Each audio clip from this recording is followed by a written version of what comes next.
கர்த்தராகிய இயேசு கிறிஸ்துவின் நாமத்தினாலே அன்பின் வாழ்த்துக்கள். மிஷனரி வாழ்க்கை வரலாறு பகுதியில் திருநெல்வேலி அப்போஸ்தலர் சார்லஸ் தியோபியஸ் ரேனியஸ் அவர்களின் வாழ்க்கை வரலாறை காணலாம். பாகம் 1.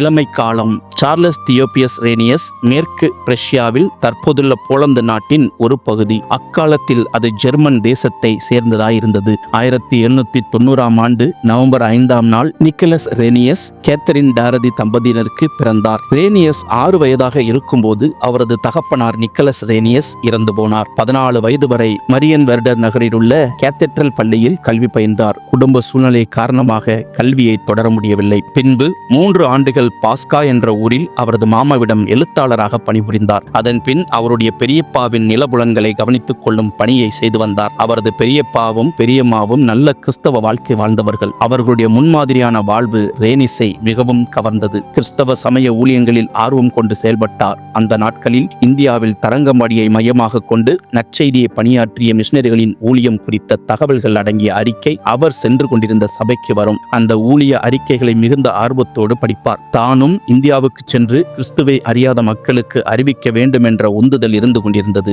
அவருடைய விருப்பத்தை அவரது பெரியப்பாவிடம் தெரிவித்தார். அவரது பெரியம்மாவிடமிருந்தும் தாயாரிடமிருந்தும் பெரும் எதிர்ப்பு கிளம்பியது. தாயையும் உடன் பிறந்த 2 சகோதரர்களையும் 2 சகோதரிகளையும் பராமரிக்காமல் ஊழியத்திற்கு, அதுவும் கடல் கடந்து வெளிநாட்டுக்கு செல்வது என்ன நியாயம் என்று வாதித்தனர். அவரது தாயார் இதை மிகவும் எதிர்த்தார்கள். கடவுளா குடும்பமா என்ற தாயாரின் கேள்வி அவரை சற்று அசைக்கத்தான் செய்தது. எனினும் கடவுள் என்னை தமது ஊழியத்திற்கென்று என்னை அழைக்கும் போது அந்த அழைப்புக்கு செவிகொடாமல் உங்களுக்கு செவி கொடுத்து அந்த அழைப்பை அசட்டை செய்வேனானால் அது நியாயமாக இருக்க முடியுமா என்று தன் தாயாரிடம் கேட்டார். அந்த கேள்வி தாயாரின் மனதில் சற்று அசைவை ஏற்படுத்தியது. தாயார் மனப்பூர்வமாக சம்மதிக்காவிட்டாலும் ஏற்றுக்கொண்டார். ரேனிஸ் ஐயரின் மனநிலையை அறிந்து அவரது பெரியப்பா பெர்லினில் உள்ள இறையியல் பள்ளியில் 15 மாதங்கள் இறையியல் கற்றுக்கொள்ள ஏற்பாடு செய்தார். இறையியல் கல்வி முடித்து 1812 குரு பட்டம் பெற்றார். அதற்கு பிறகு இந்தியாவுக்கு வருகை. சீர்திருத்த சபையை சேர்ந்த ரேனிஸ் ஐயர் 1814 ஆண்டு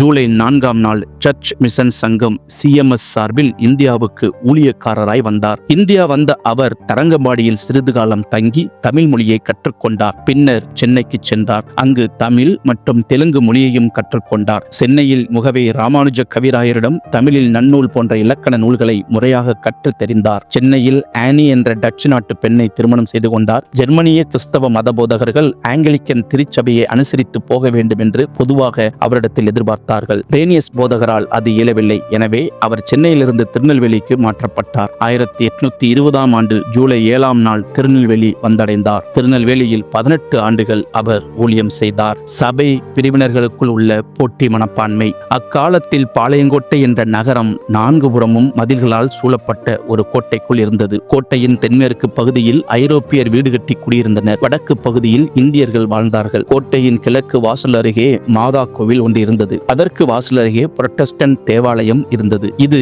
கிளாரிந்தா அம்மையார் கட்டின தேவாலயமாகும். ரேனிஸ் ஐயர் கோட்டையில் ஐரோப்பியர் வாழ்ந்த பகுதியில் ஒரு வாடகை வீட்டின் குடியேறினார். கோட்டைக்குள் ஏற்கனவே SPCK சங்கத்தைச் சேர்ந்த சபை ஒன்று இருந்தது. அது தெற்கு முதலூரில் உள்ள விஸ்வநாதன் ஐயர் அச்சபையை மேற்பார்வை செய்து கொண்டிருந்தார். அதையொட்டி ஒரு பள்ளிக்கூடமும் இருந்தது. கோட்டைக்கு உள்ளேயே ஆங்கிலேய திருச்சபையை சேர்ந்த வேறொரு திருச்சபையும் இருந்தது. அதே சமயத்தில் ஆங்கிலேய திருச்சபையை சேர்ந்த CMS சங்கத்தினரும் வந்து ஊழியத்தை தொடங்கினார்கள். இந்த சூழ்நிலையில் ஒருவருக்கொருவர் போட்டி மனப்பான்மையும் பொறாமையும் தவறான எண்ணங்களும் உருவாயிற்று. கசப்பான உணர்வுகள் வளர்ந்து கொண்டிருப்பதை ரேனிஸ் ஐயர் கவனித்தார். ஆண்டவராகிய இயேசு கிறிஸ்துவை அறியாத மக்களுக்கு கிறிஸ்துவை அறிவிக்கிறவர்களுக்கு இது தகாத செயலாகும் என ரேனிஸ் ஐயர் மனதில் மிகவும் வேதனை அடைந்தார். CMS தலைமை சங்கத்திற்கு தகவல் அறிவித்து CMS சங்கத்தினர் கோட்டை பகுதிக்குள் சென்று ஊழியம் செய்யாதிருக்க ஆவணம் செய்தார். மேலும் தானும் கோட்டையில் உள்ள வாடகை குடியிருப்பை விட்டு வெளியேறி திருநெல்வேலி பகுதி சென்று குடியேற விரும்பினார். ஏனென்றால் தனது ஊழியம் அவர்களுடைய ஊழியத்திற்கு தடையாக இருந்துவிடக் கூடாது என்று முன்னெச்சரிக்கையாயிருந்தார். போதிய வசதியான வீடு வாடகைக்கு கிடைக்கவில்லை.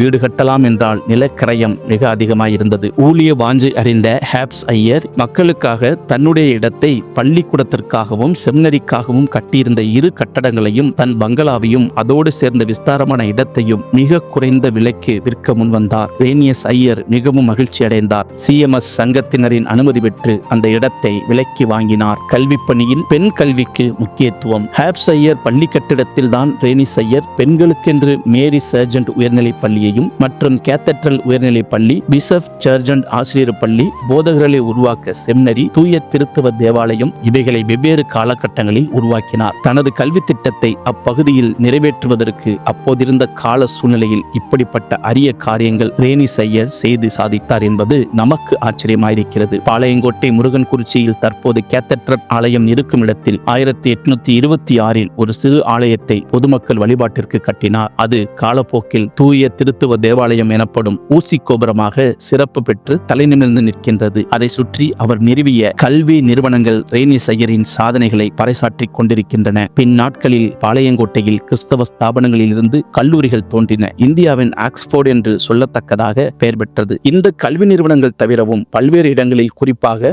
மேலப்பாளையம் குறிச்சி, சிக்க காசையன் கிராமம், தச்சநல்லூர், கொப்பிடுபாளையம், கான்சாபுரம் ஆகிய இடங்களில் பள்ளிக்கூடங்களை நிறுவினார். செமினரியில் சாதிய பாகுபாடுகள். செமினரியில் வேதாகம கல்வி பயிலும் மாணவர்கள் உள்ளூரில் குடியிருப்பவர்களாக இருந்தாலும் விடுதியில் தங்க வேண்டும் என்ற நியதியை ரேனியஸ் ஐயர் வைத்திருந்தார். செமினரி தொடங்கிய ஆண்டே 23 மாணவர்கள் சேர்ந்தனர். அதில் 10 பேர் நாடார் வகுப்பைச் சேர்ந்தவர்கள், மற்றவர்கள் ஆதி திராவிட வகுப்பைச் சேர்ந்தவர்கள். ஒரு நாள் இரவு ரேனியஸ் ஐயர் எதிர்பாராமல் சாப்பாட்டு அறைக்கு சென்றார். நாடார் வகுப்பைச் சேர்ந்தவர்கள் மாத்திரம் சாப்பிட்டுக் கொண்டிருந்தார்கள். மற்றவர்கள் வெளியே காத்துக் கொண்டிருந்தனர். இதை கண்ட ரேனியஸ் ஐயர் மிகவும் மனவேதனை அடைந்தார். இயேசு கிறிஸ்துவை மனப்பூர்வமாக ஏற்றுக்கொண்டு அவரது போதனைகளை வேதாகமத்திலிருந்து கற்றுக்கொண்டு இயேசுவை அறியாத மக்களுக்கு கற்றுக் கொடுக்க ஆயத்தமாகும் இவர்களுள் இவ்வளவு சாதிய பாகுபாடா என்று மனம் நொந்து போனார். மனுஷ ஜாதியான சகல ஜனங்களையும் ஆண்டவர் ஒரே ரத்தத்தினாலே தோன்ற பண்ணினாரே, அப்போஸ்தலர் 17:26 சொல்கிறது. இதை இந்த மக்கள் ஏற்றுக்கொள்ளும் மனப்பக்குவம் இல்லையே என்று அங்கலாய்த்தார். எல்லோரும் ஒன்றாக அமர்ந்து சாப்பிட வேண்டும் என்று வற்புறுத்தினார். அன்று இரவு நடந்த ஆராதனை வேளையில் சாதிய பாகுபாடை கண்டிக்கும் வகையில் பிரசங்கித்தார். யூத மக்களால் இழிவான ஜாதியினர் என்று தள்ளப்பட்ட சமாரியா பெண்ணோடு பேசினார். யூதர்கள் சமாரியர்களிடம் தண்ணீர் கூட குடிக்கக்கூடாது என்று நியதி இருந்த காலத்தில் சமாரிய பெண்ணிடம் தாகத்துக்கு தண்ணீர் தான் என்று கேட்டாரே,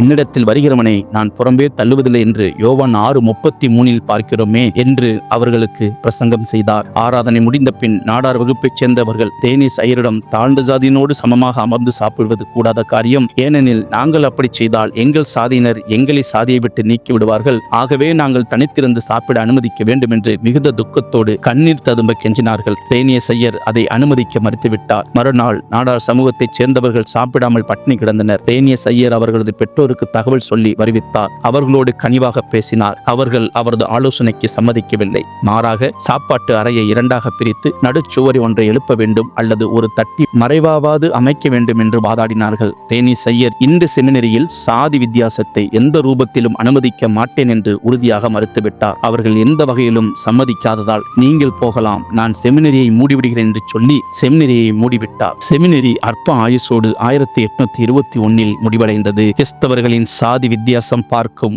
மூட கொள்கையே அதற்கு காரணமாக அமைந்தது. செமினரியை மூடிவிட்ட தனது செயலை விவரித்து செயற்குழுவினருக்கு எழுதிய கடிதத்தில் சாதி வித்தியாசத்தை அனுமதிப்பதால் உண்டாகும் இடையூறுகளையும் தீமைகளையும் மிக தெளிவாக குறிப்பிட்டிருந்தார். செமினரி மூடப்பட்டது சரியே என செயற்குழுவினரும் ஆமோதித்தனர். ஆனாலும் மூடப்பட்ட செமினரி சாதி பேதமற்றதாக மீண்டும் விரைவில் திறக்கப்பட வேண்டும் என்று உறுதியாக நம்பினார். அதற்காகவும் செயல்பட்டார். அவரது நம்பிக்கை வீண் போகவில்லை. 1822 ஆண்டு மார்ச் மாதம் ஒரு நாள் பாளையங்கோட்டையிலும் மற்றும் சுற்றுப்புற கிராமங்களிலுமிருந்து சில பெற்றோர்கள் ரேனியஸ் ஐயர் அவர்களிடத்தில் வந்து தங்கள் மக்களை செமினரிக்கு அனுப்ப விரும்புவதாகவும் மூடப்பட்ட செமினரியை திறக்க வேண்டும் என்று மிகவும் வருந்தி கேட்டுக்கொண்டனர். ஆனால் ரேனியஸ் ஐயர் சாதி பாகுபாடு பார்க்கக்கூடாது என்பதில் உறுதியாக இருந்தார். அந்த பெற்றோர்களும் அந்த நிபந்தனைக்கு முற்றுமாக சம்மதித்தனர். செமினரி செயற்குழுவினரின் அனுமதியோடு மீண்டும் திறக்கப்பட்டது. அதில் 20 மாணவர்கள் சேர்க்கப்பட்டனர். மாணவர்களுடைய திறமையும் நன்னடத்தையும் ரேனியஸ் ஐயருக்கும் அதை நடத்துகிறவர்களுக்கும் நம்பிக்கையை கொடுத்தது. கிறிஸ்தவ சித்தாந்தம், சரித்திரம், புவியியல், ஆங்கில முறை கணிதம்,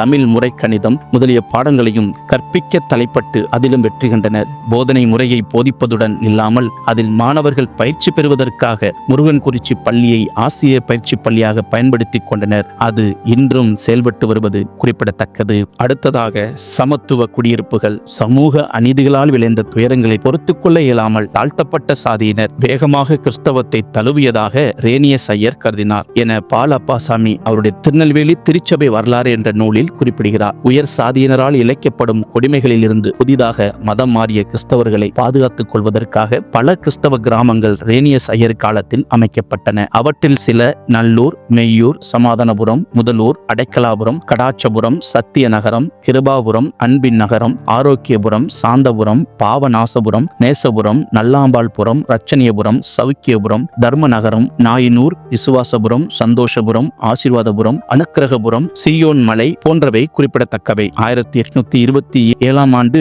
புலியூர்குறிச்சி எனும் கிராமத்தை ஜெர்மனியில் இருந்த டோனா பிரபு என்பவரின் நிதி உதவியோடு ரேனியஸ் விலைக்கு வாங்கி அங்கு கிறிஸ்தவர்களை குடியேற்றினார். அந்த ஊர் டோனாவூர் என்று பெயர் பெற்றது. இன்னும் அவருடைய பணிகளையும் மிஷனரி காரியங்களையும் பாகம் 2 காணலாம். கர்த்தராகிய இயேசு கிறிஸ்து தாமே உங்களை ஆசீர்வதிப்பாராக. கர்த்தர் நாமம் மகிமைப்படுவதாக. ஆமேன்.